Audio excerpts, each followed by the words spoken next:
Po, në atë kohë, unë isha maturant në gjimnaz, dhe fjalë për fjalë nuk ishte asgjë që një maturant të bënte për të merituar të arrestohej. Por unë u arrestova në shtëpinë time, sepse familja jonë ishte disi e njohur në lagje, kështu që ata thjesht sulmuan shtëpinë tonë dhe ma arrestuan mua. Dhe kur isha në burg, unë dëshmova shumë tortura dhe gjithashtu ekzekutime. Shumë nga miqtë e mi, ata u morën për ekzekutim pikërisht pas mureve ku ne mbaheshim, dhe pastaj na duhej të dëgjonim dhe të numëronim kupën, turmat, thjesht për të parë sa njerëz u ekzekutuan.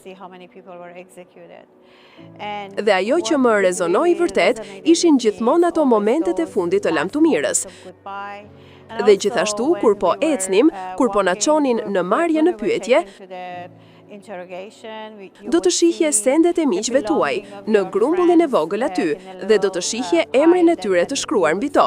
Kështu që çdo gjë ishte bërë si një çantë e vogël me një copë rroba me emrin e tyre mbi të. Kështu që ato janë ato që mbetën më mua.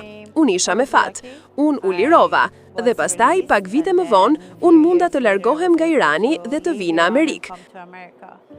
Dhe kur erdha në Amerikë, pas disa muajsh, në vit, mendova me vete se kishte një arsye pse unë beta gjallë, dhe unë duhet të jem zëri i miqve të mi. Antarët të familjes sime që u ekzekutoan, unë duhet të jem zëri tyre, dhe fillova aktivizmin tim në atë kohë.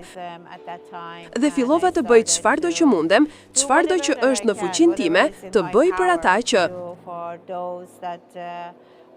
were in prison or were silenced forever.